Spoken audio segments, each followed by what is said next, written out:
to NPS Now, your source for news and information about Norfolk Public Schools. I'm your host, Karen Tanner.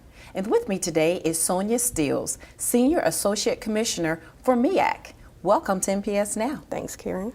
MEAC. Yes. That's a quick name, but explain what MEAC really is.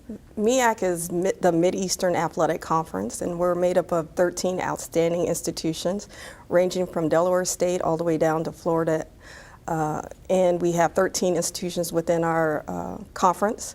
We have Coppin State, we have Morgan State, Howard University, University of Maryland Eastern Shore, Hampton University, Norfolk State University, North Carolina A&T State University, North Carolina Central, Savannah State, South Carolina State, Bethune-Cookman, and Florida A&M. And these are considered historically black colleges and universities. They are Division I historically black colleges and universities. And you all are in charge of the entire conference, MEAC. Yes. Your office. Yes, we provide the championships, the media for our 15 championships. So we take care of the compliance for all of our 13 institutions in conjunction with the NCAA. And so the MEAC has been here for its third year here, and you all have a special program called Read with MEAC. Yes. Share with me what that program is about. Well, Read with MEAC is a program that our senior women administrators from our 13 institutions, which are our highest ranking females in our athletic departments, created the programs for the love of reading. They wanted students to be more into education, and because you have to be a student first before you can be an athlete, this is a way to reaching out to the younger students as they come up in high school. So why was Norfolk chosen for Read with MEAC? Well, one of the reasons that we wanted to do this is we want to invest into the city of Norfolk. It's our host for our basketball tournament. So one of the reasons is having reaching out to the community, and that's just one reason we do that. Great. And I understand we had a contest that ended the end of January. Right. What type of prizes and what students, what grade levels are participating in this program? It's for the third grades for the Norfolk Public Schools, so all third graders participate. They win a prize. They are able to, if they win enough points, they're able to participate as ball boys and ball girls for the basketball tournament. Our top 3 schools, our first place will win $2,000. Our second place will win $1,500, and then our third place wins $500. But our class with the most points will win $1,000. So do any of other school districts around the MEAC conference participate in this program, or is it just here in Norfolk? It's just the city of Norfolk. We want to make sure that we make an impact here, so we wanted to start it here.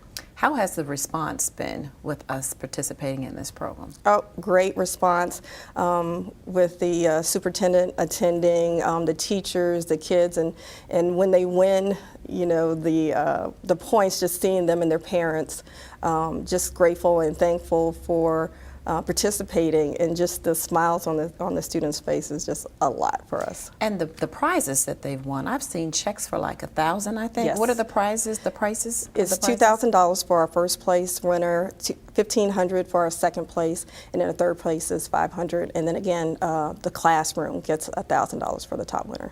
That's a lot of money. Oh, yes, it is. So during the conference, in addition to Read with MEAC, you also have something for the middle and high schoolers, if I'm not mistaken. It's like a college and career fair. Kind of explain what you do on that level. Right. We have a college fair for our high school students. What we do is we bring all 13 of our admissions from our schools, and they have an opportunity to reach out to a great cross-section of the students here in Norfolk. Okay, and so what happens during this college and career fair? Well, great excitement. We have the band from, this year we have the band from the University of Maryland Eastern Shore and their cheerleaders who will be participating and giving some excitement as the students come in and open it up. We'll have a couple of speakers, and then the students will have an opportunity to go visit all the 13 institutions, as well as we have the Marines that will be there, and the U.S. Army. So we'll have various vendors for them to visit. So why is it important to do this, to offer this opportunity for the high school students? Well, it's a great opportunity for students who might not be able to get to all 13 schools. As you know, we're from Delaware all the way to Florida, and it brings all the schools in one place, and the students are able to visit all those institutions. And plus, if they see while one of our teams are playing and they might be interested in that school, they have the opportunity to visit with them while they're there.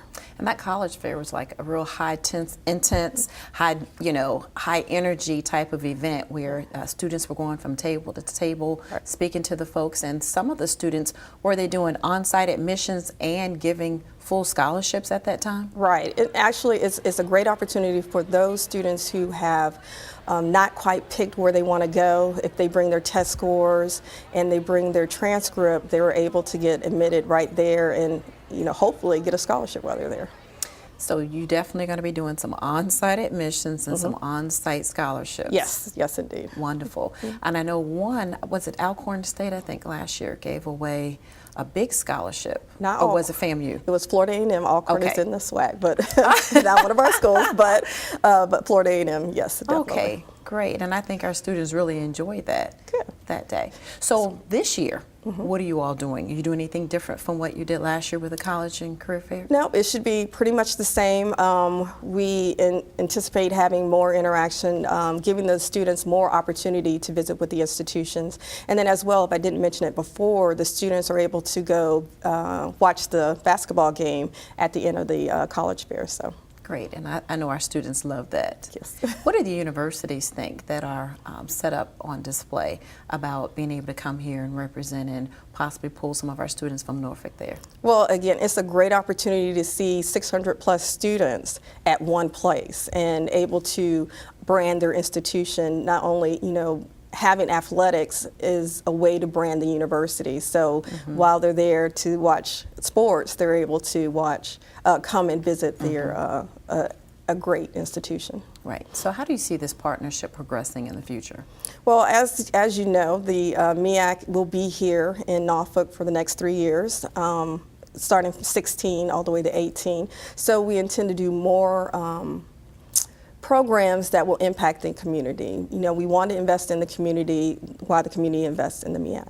Great. And what are the dates for the MEAC game? Because if the parents are interested and want to attend a game, what are the dates and how can they get tickets? Well, it's March 9th through the 14th.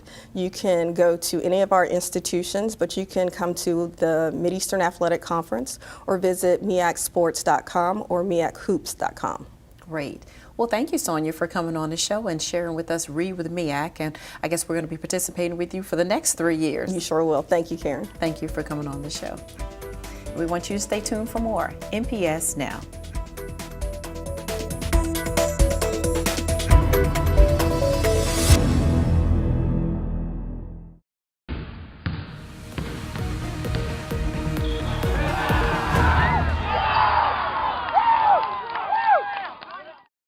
Welcome back to NPS Now. I'm Steve Sutmiller, Senior Coordinator of Athletics. Today in the studio we have Chanette Hicks, a student athlete from Maury High School. Welcome. Hello, welcome. Chanette, we have you here today to talk a little bit about what's it like being a student athlete in the Norfolk Public Schools at Maury High School, and just to talk a little bit about your success and where you're going eventually after high school. So congratulations on everything that you've been able to accomplish up until this point. Thank you.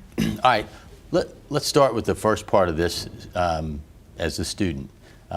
Being a student and playing athletics is a privilege. So we want to talk a little bit about your academic success and who's contributed to that. Well, academically wise, it started from middle school from Blair, when I always took classes that were advanced. So when I got to high school, I was always ahead, and my mom made sure grades came first. So if your grades were bad, you weren't playing. So if you didn't have an honor roll, then you weren't going to go to a game. You would make you stay back. You would miss practice. So she took grades. She took school more than basketball. So school first, then you could play basketball. Okay. Or any other sports. And that's a good message because that's what why we want you here is because you are a role model because you're the person that we want all our student athletes to kind of model in terms of that student first. Now, let's get into your basketball. Talk a little bit about how you started in the sport, And then tell us a little bit some of these awards that you've have gotten lately. Well, my mom coached a lot of sports when I was little at Booker T. So it was like growing up around every sport, you just watch it. You had to go to her practices, so you just want to play and interact with them. So I started playing basketball when I was young. So I just grew up in AAU season, then just grew and grew, and then I got to high school. It became like a different game. It was like more, it was faster, so I had to just change, but it was pretty good. Okay, so you're in high school. You're playing basketball. So tell me some of these awards that you've received and have been nominated for. Okay, I was nominated for the McDonald's All-American game. Unfortunately, I didn't make it, but it was still a big step to be nominated for it. And also, since I was a freshman, got Defensive Player of the Year every year up to this year. So we don't know how that's going to work out, but I'm sure I'll get it. And I have all Tidewater, second team, first team, all districts. So I've accomplished a lot since You're the point guard of the team. Yeah. So being a point guard, tell us a little bit about what is that like, and how to lead a team. It's a big role. It's not like just being a 2 or like a 3. A 1 is like you start the plays. Everybody looks at you when you come up the court. You gotta start like stretches. You gotta start this, and not just being a point guard. I'm a captain as well. So it's like when coach tells me something, I have to relay that to the team. I'm like the coach on the court. So when she says one thing, I have to make sure everybody got it. I have to know everybody's position so I can tell them where to be. So it's a big role, but I wouldn't want it any other way. Okay, so not only are you the point guard, but you also score a lot as well. So you usually don't see that with the point guard. They usually distribute, get other people. You do get other people involved, but you also have that knack of leading your team in scoring as well. Yes. So talk a little bit about the scoring aspect. Well, I always scored around 15, 60 points a game since I became in high school, but since we lost like 2 big scores, it had to step up if we want to go to states, and that's our main goal when you play high school basketball, is to get to states. And if I don't score and like my other teammates don't score, then we won't get there. So I feel like I had to step up, put some points on the board, and also get my team to put points on the board, and we'll be successful. All right, we have some video of you, and we also have some comments from your coach. So we want to take a look at that right now. All right. You go like this when you dribble. We won. 12-1. They got me on the team, duh. I got ball. I really met Chanette in 8th grade and was completely intimidated by her. Like, I was so scared of her. She was loud and she was so good. I was like, oh my God. And then playing with Maury freshman year, I grew to really love Chanette, and I definitely consider, after now 4 years of playing, she's one of my best friends. Cause we D up. Let them get the ball, coach. Chanette is just a naturally gifted, talented athlete. I've never really coached someone with her athleticism. Her ability to react in an instant and anticipate is phenomenal. She averages probably about 10 steals a game, and a lot of that is just off of her quickness and her ability to anticipate. Give me that. To the middle, go to the middle, go to the middle.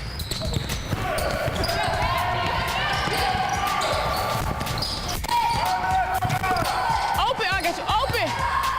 Chanette is full of personality. Like, there's no dull or boring moment around Chanette. It's like constantly laughing, constantly talking. She's a great person to be around. She has a great personality, and that shows through even on the court. But when she steps on the court, it's business. But at the same time, in practice, there may be times, she has a good time too, and that makes everyone else around her the same way. Come on, Bria. Shoot the same way every time. Come on, Kate. That was the PA game shot. She's a very good passer. So, at least for me, being a shooter, she's very good at finding me and bringing out my shooting ability. For some of our post players, she's good at getting into the lane and dishing and making them look good. She recognizes this is her last year of high school, and what she needs to do, what our team needs to do to get where we want to go. She pushes the girls, but I would really say I saw a lot of growth in her between last year and this year, and maturing in my dealings with her and leading her team. So. All right, we just saw the video. A lot of good highlights, a lot of good compliments from your coach, and to your teammates, which is a nice thing to have. And you do talk a lot, so Yes. we know you can speak. But your coach talks about some of your growth when you were a freshman leading up to where you are now. Talk a little bit about what that growth has been like and where do you need to continue to go to improve your game? I've always had a sense of maturity, but I felt like since my freshman year till now, I've matured like a lot. Like, I used to, don't take it as serious now. It's like time to buckle down because next year I'll be in a whole different league. So I had to like mature. I had to carry my team on my back, sort of kind of like. So we always made it to regionals, but we never got to that point further. So I want to be the one that takes my team farther. So I have to, and I know I also have to mature when it comes to taking every play like it's a serious play. I always take plays off and relax sometimes, which can also be a downfall in big games. So I have to. All right, you just mentioned taking your team to the next level. There's a roadblock that you guys keep running into, and that's Princess Anne High School. We know you have a couple more games, or one more regular season game, and obviously the playoffs, you're probably going to meet them, and then probably you're going to meet them in that regional final to get to the state tournament. Yes. What can you do, and what can your team do to get over that, through that wall? Okay, we're ready for them this Friday coming. Especially as our senior night, and we don't want to go out with the loss on our senior night. So, and we just been working so hard in practice. Like, we don't miss over the other teams, we about to play against, but we've been working for a PA. Like, Princess Anne does this, Princess Anne does that, and we're gonna come out and we're gonna play hard. Okay. Well, we look forward to seeing that. And one other thing, that game, I think February the 6th, yes. Will be on TV, Cox Channel 11. So a lot of people will be able to watch that because the gym's going to be sold out yes. For that game. All right. So after high school, you've accepted a scholarship to Virginia Tech, yes. which congratulations. Thank That's you. an awesome honor. I know your parents are real proud. Maury High School, Mrs. Berg's extremely proud. Talk a little bit about what it's going to be like going to Virginia Tech and how are you going to prepare for that? Well, instead of, after basketball season, most people would just go into training. I'm also going to run track for Maury High School so I can stay in shape because in college is a different level, especially when it comes to conditioning. And going to Virginia Tech, it's going to be really nice because I know, Coach Woods is there, so it's going to be like a touch from home. But also the girls are amazing. I've been with them over the summer and time, and I just can't wait to get there. Okay. Well, Chanette, we want to wish you one, continued success this year. Thank you. Get through that wall. And into the state tournament for us. And then two, good luck at Virginia Tech. We're going to be watching.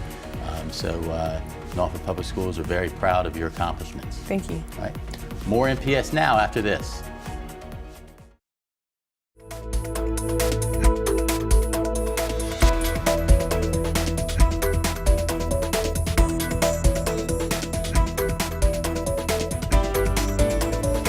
Welcome back to NPS Now. With me now is Dr. Barbara Laws, Senior Coordinator for Art. Thank you for joining us on NPS Now. Oh, thanks so much for having me. Great to have you back on the show. It's been a while. It's been a while. Recently, Dr. King, in his State of the Schools address, talked about the importance of art in education and in our schools. Why do you think it's important to have art in a student's education? How long do we have? I know, right? Take your time. What I would say is that there are, in addition to the fact that art is what makes us human, and it allows kids to make meaning of the world in very different ways than they do in the other subject areas.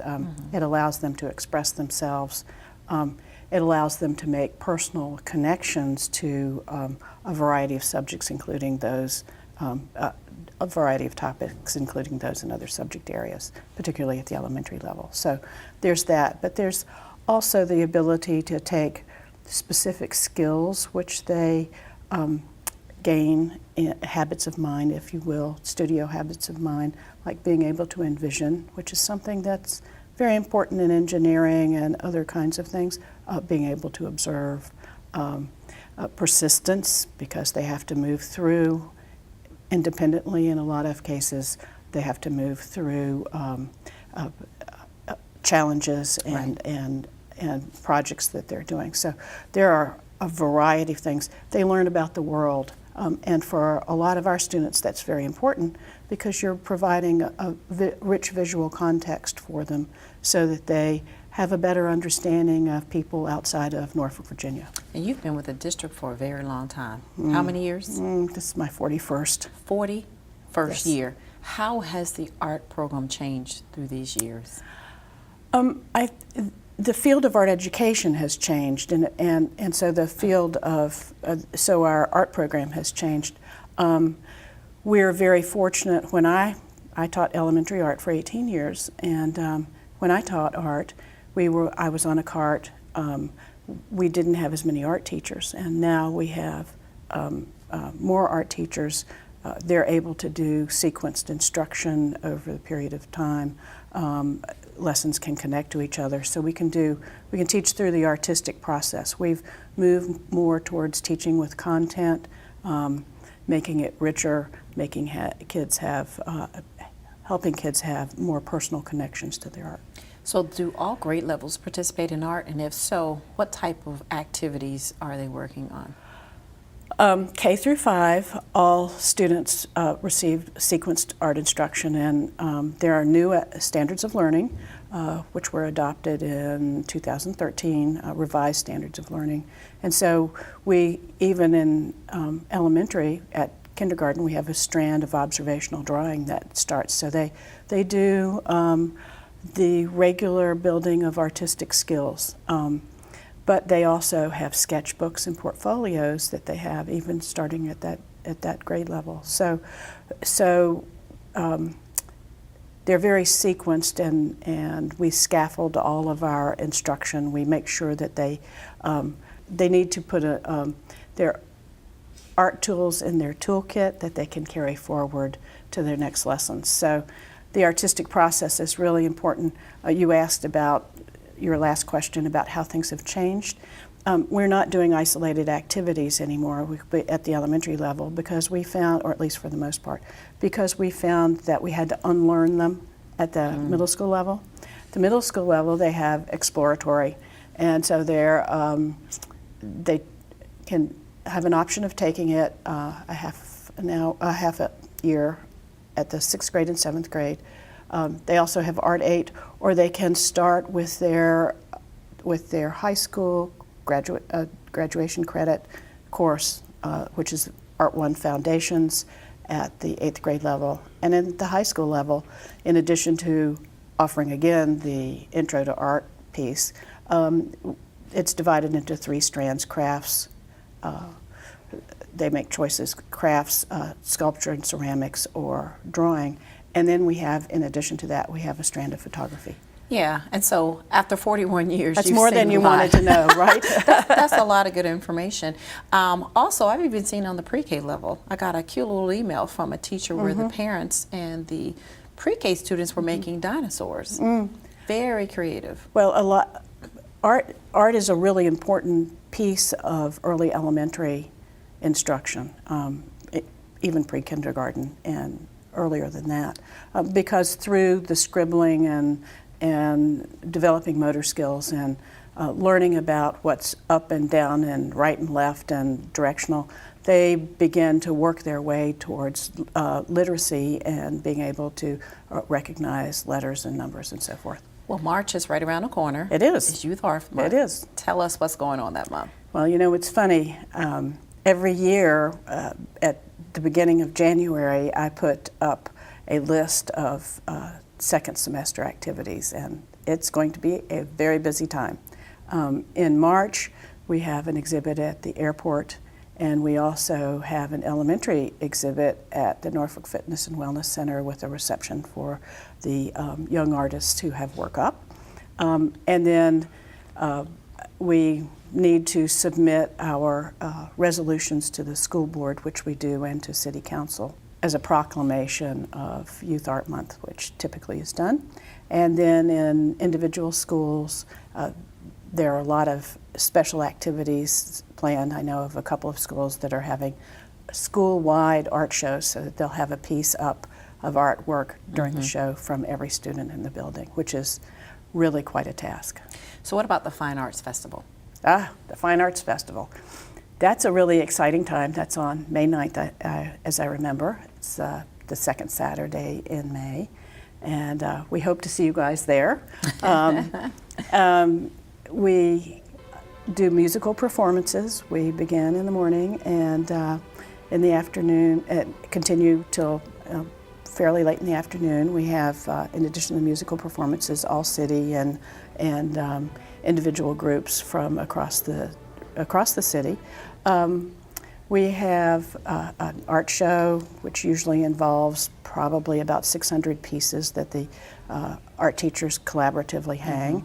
We have community activities that engage both students and parents.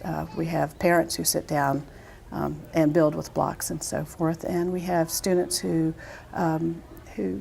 actually sit and make art and talk about the artistic process that they're So doing. we have a lot of great opportunities for art and for music. We do. Because March is youth and Music art in the and schools. music schools. Yeah, so you both share that, and the We Fine do. Arts Festival We is do. both music and We art. do. If you had a wish list that was art related, what would it be?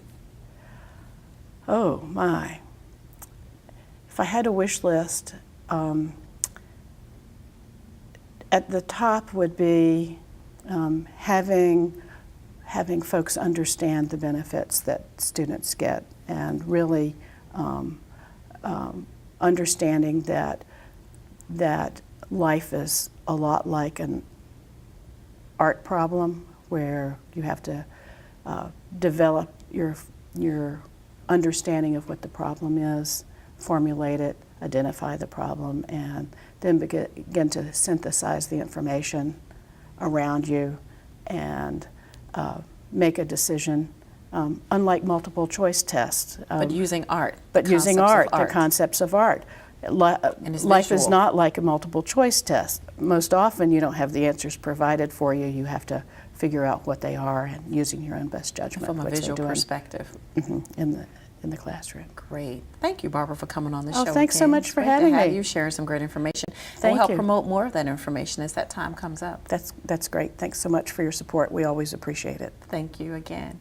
We want to thank you for watching NPS Now. It airs weekly on WNPS, Channel 47, or you can view us online at www.npsk12.com. And if you have any great story ideas or information you'd like to share, email us at npsnews@npsk12.com. Again, thank you for watching NPS Now.